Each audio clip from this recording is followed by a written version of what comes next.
Hi everybody and welcome to this live stream. Hopefully you're going to enjoy this topic. We're going to look at Ethereum 2.0 explained and basically look at the progress launch update, grade date update as well. It's a bit of a tongue twister there. So we're going to look at how the launch is actually going. It has in stages, so we're going to check that out. Plus the latest Ethereum and gas prices, we're going to have a look at that too. So live chat, here we are. I hope you enjoy it. And if you haven't subscribed, do hit the subscribe button, and hopefully we'll get into that. So we're going to move on. That was a little ad playing on there. So welcome. Hope you guys are enjoying your time. Certainly Axion is pumping, and here we are. Faraz, how you doing? Good to see you in the chat, sir. Welcome. I'm just going to post this in Discord. Don't know, see how busy it is in there, but hopefully we'll get a few viewers from there too. And yeah, so hopefully they'll join the pod. Faraz, Mr. Faraz, good to see you in the chat. It's been a while since you've been in the chat, so it's great to have you here. Let's jump straight into some of our material for today. So we're going to look at ETH 2.0 and just where it's at the moment. And so here, let's get straight onto it. I look forward to the chat. If you have any comments in the chat, any insights, let us know in the comments, and we'll look to read those out and respond to those as we go. But here we go, folks. So obviously the gas fees have been pretty high, and we've been looking at those in a previous video yesterday, so I'll leave the link to that after we've finished this live stream below. But you can see the Ethereum gas charts at the moment, really high. 198 is the Gwei, and we haven't been to 50 Gwei, which we were at last week, since last Saturday. So very much an upward trend there, and very volatile, so it can even go as high as 280, etc. So some interesting times here. Obviously, Axion team is looking at doing some solutions, and we'll look forward to more of that around Matic and other stuff. So we'll get to that. Now, obviously, on Axion Today show coming up in about 12 hours, they've got that special show on regarding getting maxing out shares because of the venture auction, capital auctions coming up with wrap Bitcoin and altcoins. So getting all those liquid divs in your wallet would be pretty cool. So we're going to quickly look at Ethereum 2.0 and just see where it's at, what it is. So if you're not sure what it is, we'll look at that. And hopefully Ethereum 2.0 will dramatically, and I meant talking about dramatically, drop these Ethereum gas chart prices. So we'll check that out. So let's get straight into it. So ETH, this is on Ethereum org, ETH 2.0. So I'll just post it in the chat. So Ethereum 2.0. So you can actually check that out too, and maybe save it to your favorites if you want to get more updates. We've got a few other sites that are pretty critical to the upgrades with the devs from Ethereum, including Vitalik. So we're going to show those as well. And the meetings that they've had to doing the upgrade. So it's Ethereum 2.0, and here we are. We're going to start on the Ethereum.org site. Let's go for it. So upgrading Ethereum to radical new heights, the Ethereum we know and love, just more scalable, more secure, and more sustainable. So I love these spaceships, pretty neat indeed. You can explore the upgrades here, or you can just see what Ethereum is there. We're going to go straight down. What is ETH 2.0? It refers to a set of interconnected upgrades. So that's the key point, is to know that there will be a stage of upgrades to go, and so that's what's happening. And I'll give a bit of an indication on the dates that's going to happen, and as we go. So it's basically the upgrades that make Ethereum more scalable and more secure and more sustainable. These upgrades are being built by multiple teams, so it's very important to know. We're going to look at some of the devs later on in the show, and across the Ethereum ecosystem. So pretty neat. It basically says, what do you need to do if you're a DApp user or ETH holder? You don't need to do anything. If you're a developer or want to start staking, and we're going to look at the staking part. There's ways to get involved, so pretty neat. So the vision to bring Ethereum into the mainstream and serve all of humanity, we have to make Ethereum more scalable, secure, and sustainable. And for those in Axion, well aware of that, as the price of Ethereum has really rocketed. We know that the limitations on the number of transactions, somewhere between 25, 30, and typically there's been about 12 or 14 transactions per second is struggling to meet the demand, which is really soaring, both in terms of number of wallets, number of transactions going on. So they want more scalable. Ethereum needs to support thousands of transactions per second. As I said in the video yesterday, at the moment we're doing about 25 to 30 at max per second, with actual transactions at about 12 to 14. And so Vitalik, who's the head of Ethereum, basically said that ETH 2.0 will hopefully scale up to as high as 100,000 transactions per second, which is a complete game changer. So that's that more scalable, more secure. Ethereum needs to be more secure. As the adoption of Ethereum grows, the protocol needs to become more secure against all forms of attack. That's very true. So at the moment it's on proof of work, and there's not sure if it's still subject to, but it's probably likely that it still has some limitations in terms of a 51% attack, but that's with all the staking on, that may not be as much as the case now. More sustainable Ethereum needs to be better for the environment. Technology today requires too much computing, powering energy, so this is obviously a big deal. Proof of work, which they got at the moment, means there's computers all around the world having to approve every block, and so that makes it very energy intensive, like Bitcoin is. So that's the sort of the introduction to ETH 2.0. Mr. Frost in the chat says Ethereum going up, but no impact on Axion. Don't you think Sir team should focus on gas fees extremely high? As we said earlier in the video, Feroz, the Axion team is looking for solutions. So we did a live stream yesterday. We had a good bunch of people on, had a good chat about that, so you can check that out in the video sections under live streams. It's in that folder, and you can see a big discussion on gas fees, gas prices, and potential solutions that are coming up. The team is looking into it, and probably maybe well developed, so we'll hopefully get an update on that. The marketing manager's got an update on maxing shares on the Axion Today show tomorrow, and in about 11 hours, so they may mention something about fees on there if the marketing guy is aware of that. So that's Brian, the marketing director. Let's get straight back into ETH 2.0, dive into the vision. How are we going to make Ethereum more scalable, secure, and sustainable, all while keeping Ethereum's core ethos of decentralization? There's a more on Ethereum there. But let's have a quick look at the main aspects of the upgrade. So the upgrade is not just in one date, it's actually a number of upgrades in ETH 2.0 with obviously the end game. And here we have indicative updates. So ETH2 is a set of upgrades that improve scalability, security, and sustainability of Ethereum.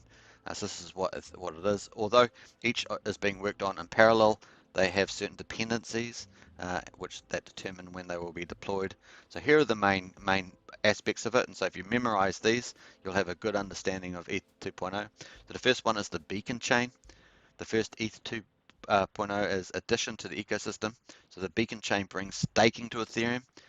So that's very important there, and that's already started. That started on the 1st of December 2020, and it lays the groundwork for future upgrades and will eventually coordinate the new system, right?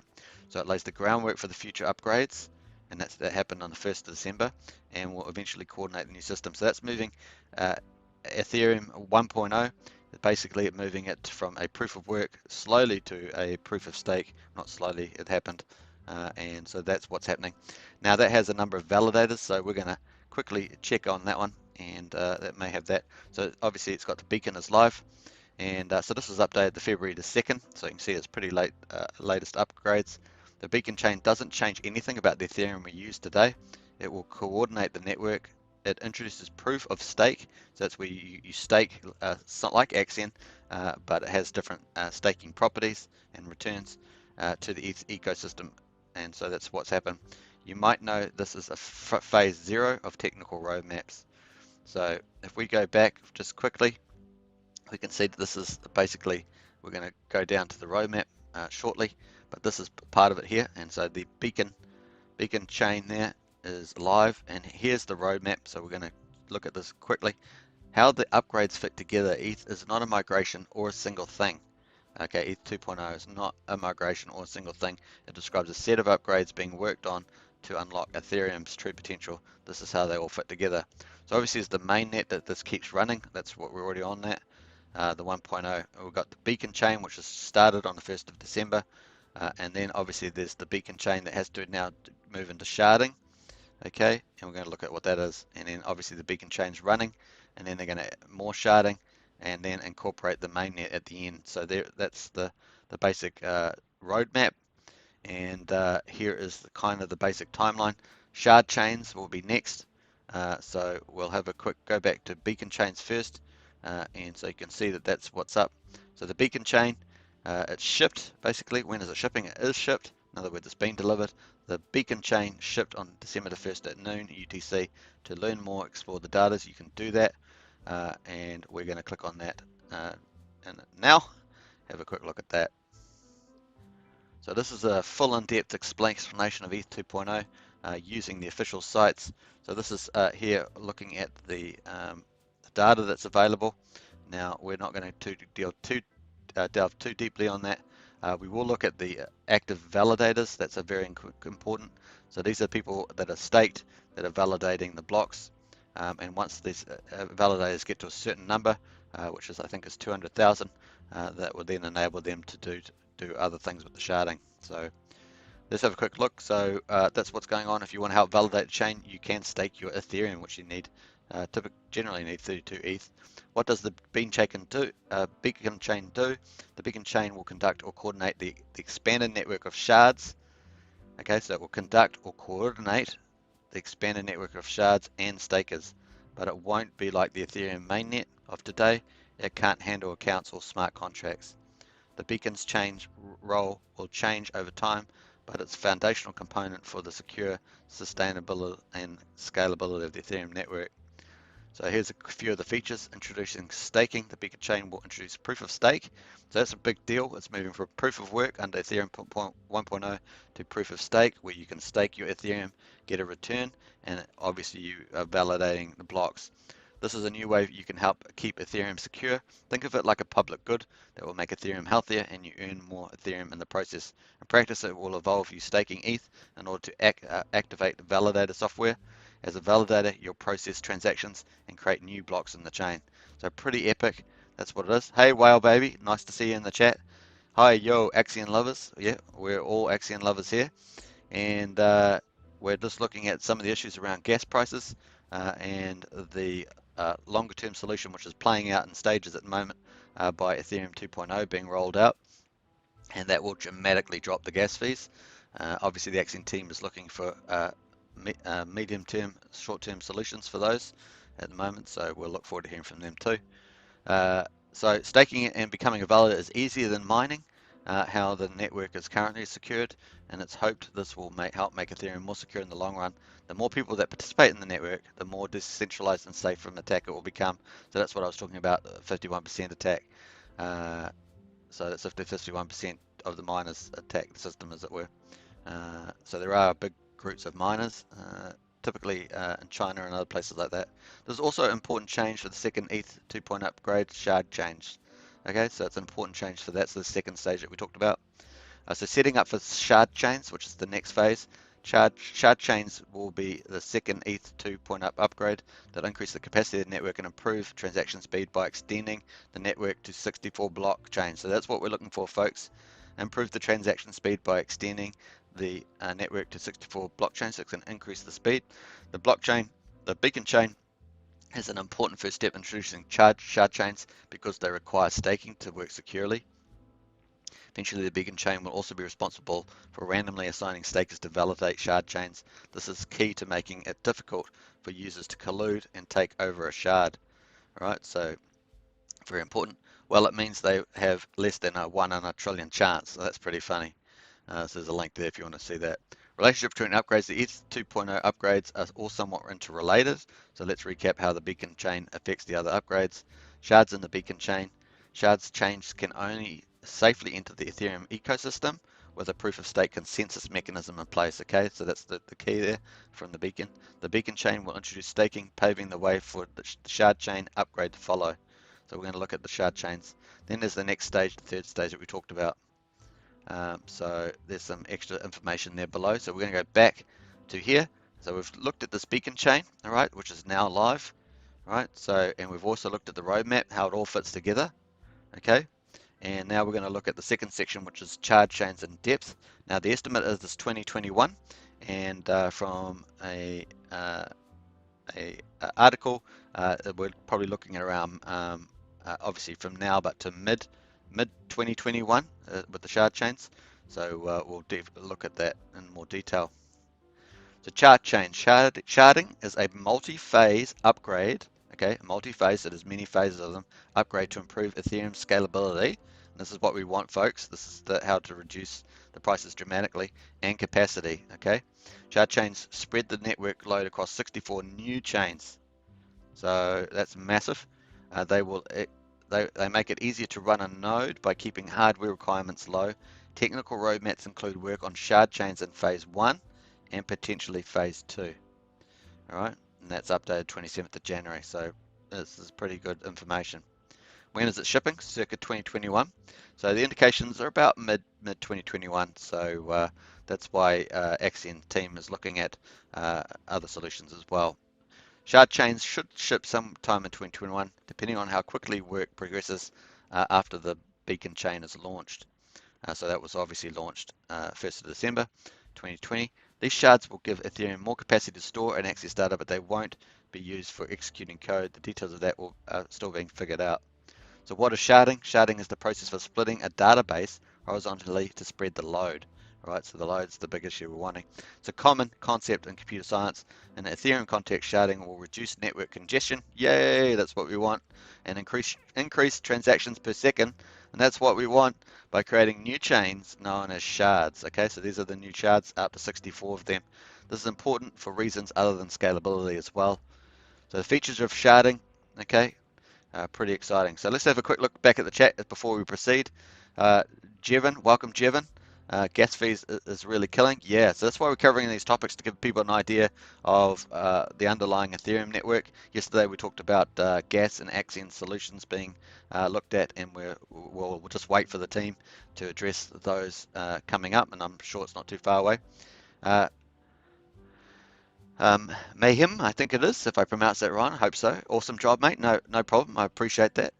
Jevon, due to high gas fees, I'm not withdrawing mature stakes. Well, many people are in that boat, Jevon. I'm in that position as well.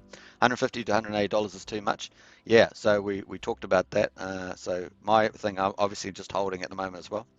Jevon, and Binance Smart Chain fees is very low. Yep. Well, it's centralized though too, isn't it? So. That's the case. So let's have a look just before we come back to here, features of sharding. We'll look at the gas price. So the gas price is up at 198 at the moment, and certainly on increases, so it's really causing some issues there.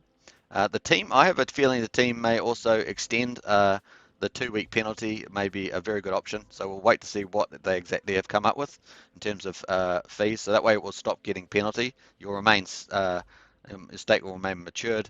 But the penalties won't start applying after 2 weeks. We'll see whether they do that option. They have a second layer, so I'm presuming that they can do that. And so we'll find out soon enough. That's just another option that we talked about yesterday, or may not have talked about yesterday, but it's certainly another one.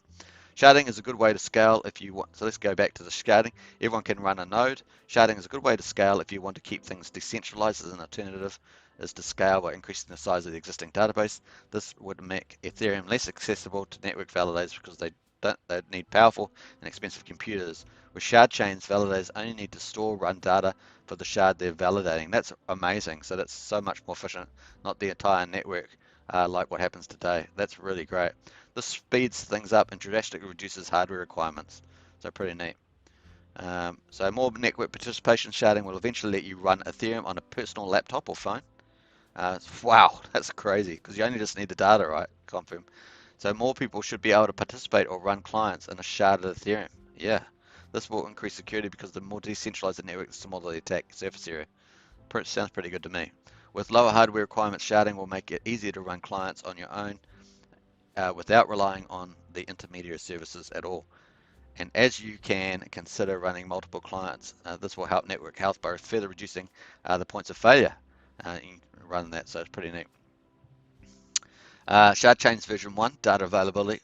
With the first shard chains when the first shard chains are shipped, they will just provide extra data to the network. They won't handle transactions or smart contracts. That's important to note. So that's part of the importance in the timeline of when ETH 2.0 will get to that lower transaction. So but they'll still offer incredible improvements to transactions per second when combined with roll-ups. Okay, so there will be something there regarding the speed, the number of transactions, sorry. Roll-ups are a layer 2 technology, okay, that exists today. So this is another concept. So we've talked about uh, we've talked about uh, we've talked about shards here, and we're in the second phase, and we've also talked about roll-ups as the other concept you should sort of remember or get to know. Our layer 2 technology that exists today, they allow dApps to bundle or roll up transactions to a single transaction off-chain and then generate a cryptographic proof and then submit it to the chain. This reduces the data need for a transaction. Combine this with the extra data availability provided by shards and you get 100,000 transactions per second. So this is what we're looking forward to, and initial indications are around mid-June, but it may be earlier. We're going to have a look at some interesting updates from the devs as well on that. Shard Chains version 2, code execution. The plan was always to add extra functionality towards shards to make them more like the Ethereum mainnet today. This would allow them to store and execute smart contracts and handle accounts, but considering the transactions per second boost that version 1 shards provides, does this still need to happen? Question. This is still being debated in the community. It seems like there are a few options. Do shards need to code execution? Vitalik Buterin. There's a video here, so you can. I've left a link in the description in the chat. Sorry, so you can check this out. When talking to Bankless podcast, presented 3 potential options that are worth discussing. So that's kind of on the more advanced stuff. So you can check that out if you like. And then there's a few things here. State execution not needed. Have some execution shards. And 3, wait until we can do zero knowledge or ZK snarks. Finally, perhaps we should revisit the debate. So there we are. So obviously Hex is doing stuff around that already with a provider. Other sources, here's some more thinking along the same lines. And then a relationship between upgrades. The ETH 2.0 upgrades are all somewhat interrelated. So let's recap how the shard chains relate to the other upgrades. So here we go, shards in the beacon chain. So we first talked about the beacon chain, which started on the 1st of December. Now we're talking about shards getting rolled out. The beacon chain, and this will actually deliver some improvements in the transaction per second, which we're after, and potentially up to 100,000 per second. The beacon chain contains all the logic for keeping shards secure and synced up. The beacon chain will coordinate the stakers in the network, assign them to shards they need to work on, and it will also facilitate communication between shards by receiving and storing shard transaction data that is accessible by other shards. This will give shards a snapshot of Ethereum state to keep everything up to date. And then we're moving on to the 3rd level. So that's where we're up on that. So let's just jump back. So we did beacon chain was the first part. Then we've done the shards, all right, which is really going to give us some of that transaction upgrades that we need. And then we've got the final phase, and here it's got an estimate as being 2022. So it's the final phase or final upgrade of ETH 2.0. So let's have a quick look. Docking the mainnet with ETH 2.0. So mainnet's really ETH 1.0. So eventually the current ETH mainnet will dock with the rest of the ETH 2.0 upgrades. So that's the beacon and the sharding. The docking will merge ETH.1 mainnet with the ETH2 beacon chain and sharding system. So that really is the end game. This will mark the end of proof of work for Ethereum. So the end of proof of work. So it won't be a hybrid, and the full transition to a proof of stake. So that's the end game there. So these are the really conclusions of ETH 2.0. You might know this as phase 1.5 on the technical roadmaps. So this was updated the 27th of January 2021. All right, so that's really exciting. So when's it shipping? Circa 2021, so it may be earlier. Potential there. Otherwise, maybe probably the beginning of 22 or somewhere in that year. This upgrade will follow the arrival of shard chains, but it's the moment where ETH 2.0 vision becomes fully realized, more scalable security and sustainability, which is the main point. What is the docking? Before I get onto what docking, let's just check the chat, see whether we've got any further comments. No, that's good. Welcome to everybody, new people watching. Hopefully this is going to be helpful, understanding what ETH 2.0 is and where exactly it's expected to be delivered, each upgrade. There's 3 upgrades to ETH 2.0. and so it's a bit of a process going on. So at the moment we're looking at this. Then after we looked at the explanation on the Ethereum .org site, we'll then look at the latest dev updates and meetings that they've had, get really some of the latest stuff there. So finally, we're in the final phase. What is the docking? It is important to remember that initially the other ETH2 upgrades are being shipped separately from mainnet, the chain we use today. So Ethereum mainnet will continue to be secured by proof of work, okay, while even while the beacon chain and its shard chains run in the parallel using proof of work stake. So that's where we get the hybrid idea from. So we're ETH 1.0 is a proof of work, but while the beacon chain and the shard chains are up, we're sort of in a hybrid state. We've got them both running, and then finally we'll end up in the final state where we'll have proof of stake at ETH 2.0, which is pretty exciting. Docking is when these two systems are merged together. Imagine Ethereum as a spaceship that isn't quite ready for an interstellar voyage. So you might have seen that on the thumbnail we used. Got a nice little graphic for spaceship there. With the beacon chain and the shard chains, the community has built a new engine and a hardened hull. When it's time, the current ship will dock with this new system so it can become one ship, ready to put in some serious light years and take on the universe. That's pretty, I love the language, it's pretty colorful. Docking mainnet, when ready. When ready, yeah, like when moon. Ethereum mainnet will dock with the beacon chain, becoming its own shard, which uses proof of stake instead of proof of work. Very cool.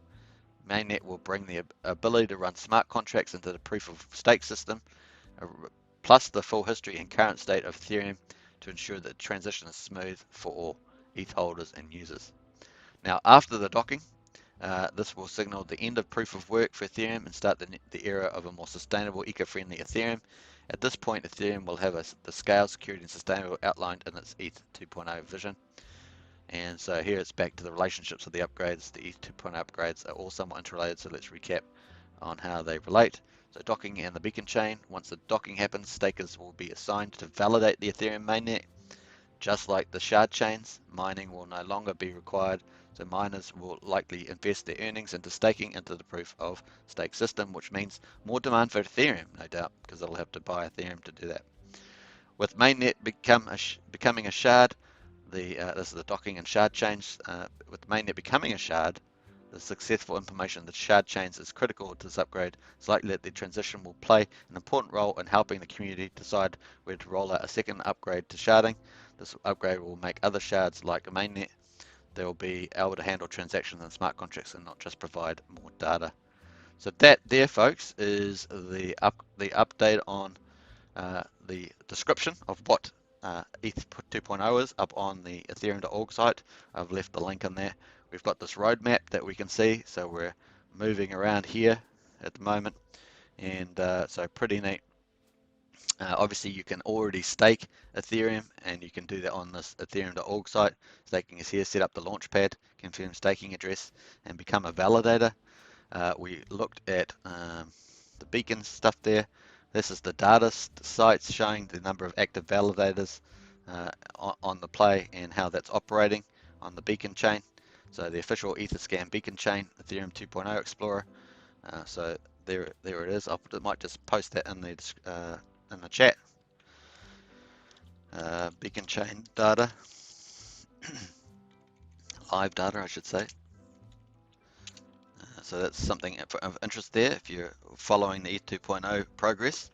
So that's the main stuff. So it's great to have, if you're new to the live stream, hope you're enjoying it. And we're just looking at Ethereum 2.0 explained, progress, looking at the progress of the launch upgrade, and just giving an update about that. And plus we're looking at a brief look at the current gas prices, which are all the rage of the town of this were, and also the latest ETH. So ETH is obviously doing pretty well, and we could just refresh this gas prices just to see where that's going. It's very volatile, going up and down with the demand at the moment, and they're at 179. So we've looked at that. So we're going to then jump now to an awesome post by Ben Eddington. So I'm going to leave this for you also, and this is a great update. So Eddington, he gives an update about ETH 2.0. It's pretty neat. So we're going to quickly go through some of the best stuff in here. So he does an update on back issues, and he keeps updated about the Ethereum upgrades for ETH 2.0. So he's got some top picks about some updates. You can read some of the history that was done. So it's Danny's pick, and he's got some other really good posts about ETH 2.0 as well. So he gives an update about the beacon chain, all continues to run. So this is dated just a couple of days ago, 29th of January. All continues to run super smoothly on the beacon chain, and at the time of writing, which is what's it, 5 to 6 days ago, we have 74,000 active validators with 15,000 queued to get in, representing 2.85 million staked ether, worth at this moment 3.8 billion at the time. So obviously worth a lot more now with Ethereum pumped. Stakers who have been in since the start 2 months ago will have earned around 0.7 ETH, 2.2% already on their stakes, although overall rewards have dropped to around 10% per annum now. So that's the return that you can expect on Ethereum staking. So that makes Axion look pretty good, doesn't it? You can get pretty good results. Even mining, APY is 110% at the moment, and obviously Axion, you do way better than that. So even on a 10 million Axion staked, you're going to get on the APY about 17%, based on the numbers we did yesterday. And that's even higher if you stake longer, which is what the Axion Today show is going to be about, staking longer, getting more shares, and therefore more of the reward pool. And you can get your return up into the thousands of percent, assuming what the price is of Axion, so pretty neat. Check out a few videos on this channel for that. Although overall rewards have dropped about 10%, so nonetheless stakes continue to pile in. Etherscan has made a breakdown of deposits by depositor and category, so you can check all this out. I've sent the link in the description, in the chat, sorry. This distribution seems reasonable so far. The frequency of slashing continues to fall, and just 3 individual slashings in the last 2 weeks as people get the hang of this thing. There's no indication of any systemic reason for the slashings, just people acting against all warnings and running the same validator in multiple places. So those people have been addressed for their actions. Leo Bago of the Barcelona Supercomputer Center posted some interesting results on the EF research Discord with the Beacon Chain network crawler they are developing, which uses a fork of Rumor to gather the data. So there's a few technical terms in there. You can check those out. There's links there if you want to get more into that. So if you really want to get yourself into more understanding what's the blockchain terminology, you can just click on these links and read up about that. Numbers of peers from each client and their versions. So here's some of the data there. Prism, etc. Lighthouse. These are some of the big ones. TQ. Distribution of beacon nodes per client type, okay, and version. So that's what that chart's showing. And then he said, I find this one especially interesting as I know from graffiti analysis that TQ has a minimum of 12% of the validators on their network. All right, so the validators choose one of these networks to be on, which means that on average TQ nodes host double the number of validators of other nodes. This likely reflects TQ having greater adoption amongst larger staking operators and less among individual stakers, so it's interesting. It fits with our product goals, but it's also worth saying that TQ is a fine client for individual staking too. It's not just for institutions. So it's quite a neat background. Number of peers connected from each country. So United States obviously dominating there, Germany, Canada, United Kingdom. I was wondering where China was. Obviously China's dominates in Bitcoin quite a bit. 48, so that's interesting stuff there. I wrote last time about the plan to upgrade or / hard fork. That's the beacon chain in mid-year. That's what I was talking about, 2021. The plan has been fleshed out in the proposed HF1 document, and client teams are studying the proposals and aim to decide in the next devs call, which is 11th of February. So that's coming up, so you can mark that in your calendar, what goes in and what gets bumped out for now. The roadmap, which we just went through, so we just went through a lot of that detail in the roadmap here when we went back to the roadmap, so you can check that out. So the roadmap when sharding, so that's the question. When merging, pretty much the only questions I get asked these days, and I don't yet have the answers. Sorry. As outlined last time, we plan to work on the specs for both of these during Q1 and decide on the priority and timeline then. A big step forward will be the workshop next week between the client teams and the EF and RD. So those have actually happened now, these meetings. where we will be dividing into the details of design, or diving into the details. The workshop is invitation only, but will be recorded and distributed soon afterwards. You'll be able to learn all the delightful secrets of KZG commitments, formerly known as Kate commitments. It's a bit funny. See the top picks above, and you get a better sense of what the couple of next years might look like. Pretty cool. Tooling. So there's a bit of tooling there. I won't go into all that. You can feel free to read that. See here. There's just a few extra things here. A couple there. Media. It's a media update.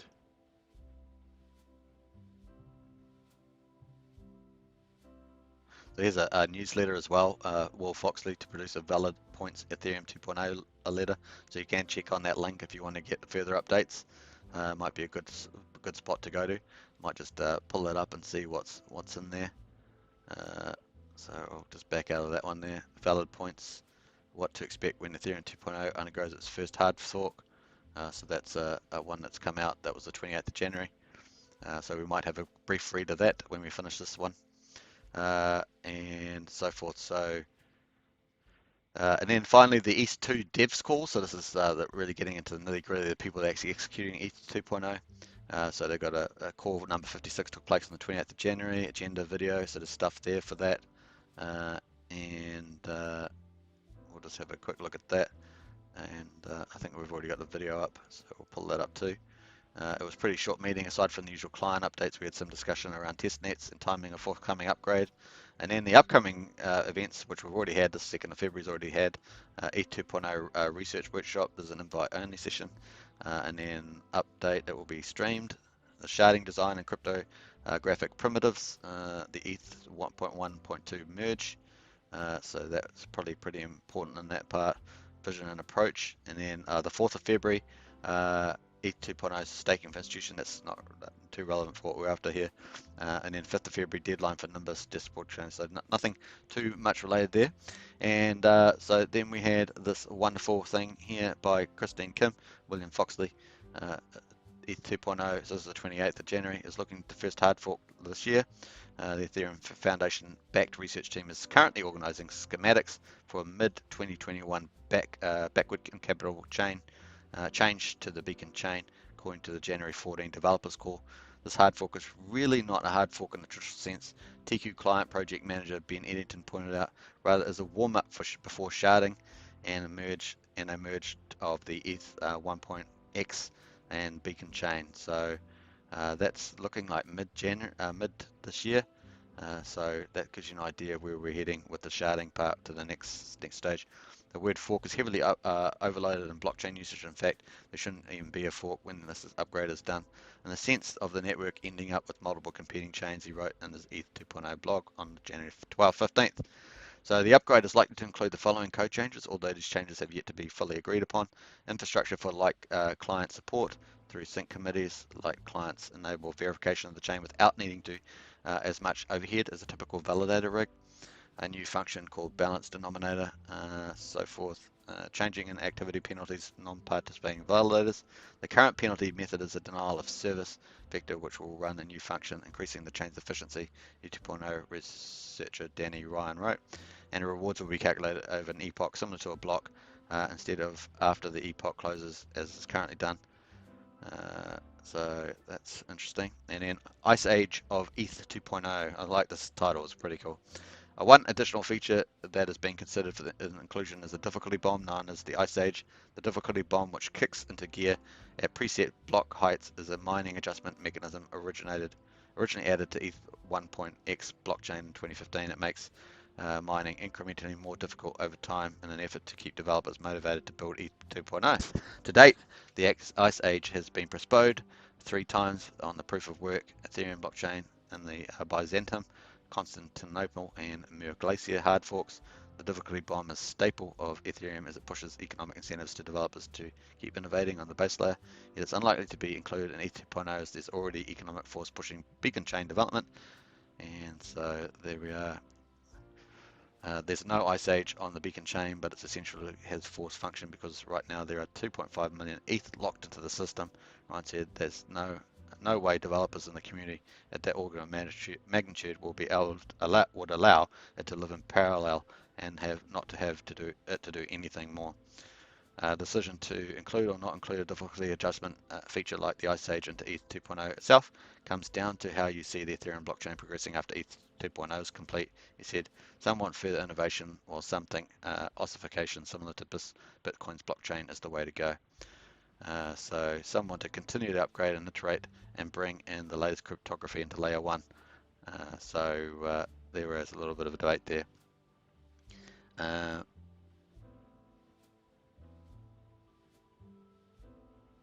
And there's a bit more about ETH 2.0 progressing with the operators and validators and some of the rewards there. We'll just skip through that.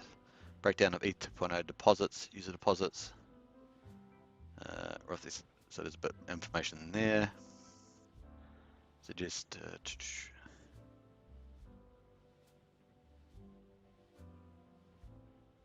yeah, so there's a few more into there. So we're almost wrapping up some of the stuff.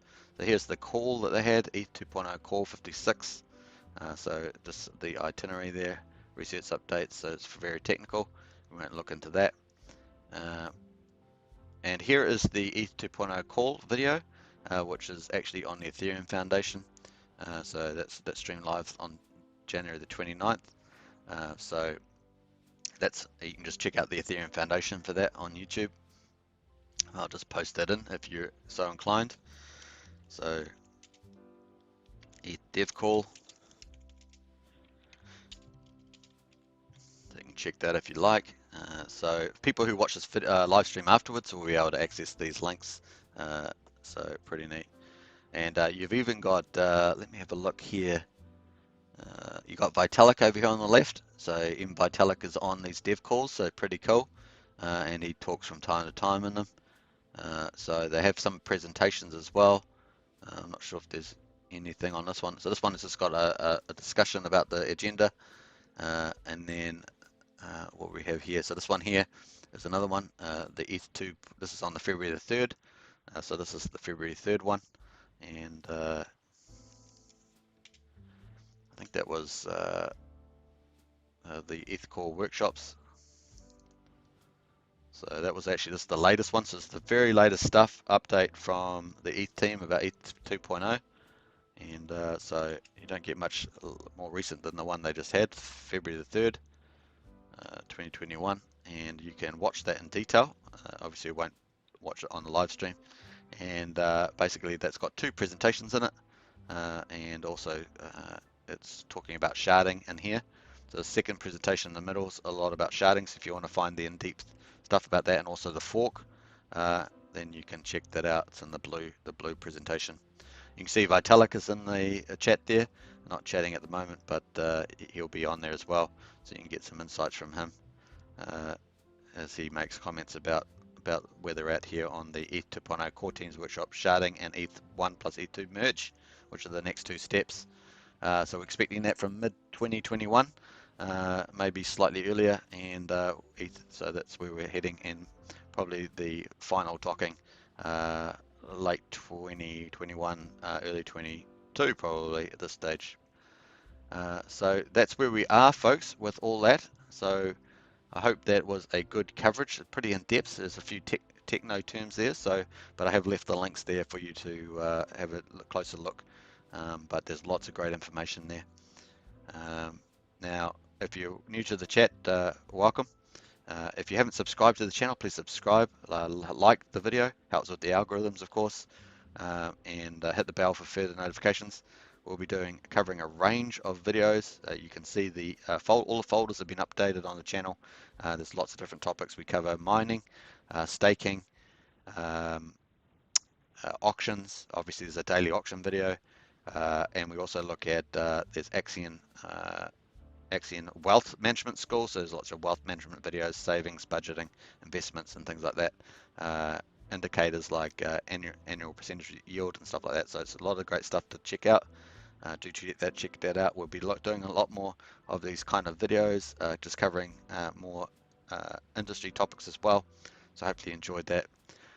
Anyway, it's been 45 minutes, so I'll just want to say thanks for watching. hopefully you guys enjoyed that and got a lot out of it. You can always watch it back and obviously visit the links. I look forward to catching you in the next live stream. Until then, I have a couple of big announcements coming up too in the next few days. So I have delayed one of them, just want to get it right for the launch. So that's going to be fun too. All right, thanks for watching everybody, and catch you in the next one. Onwards and upwards, Axionites.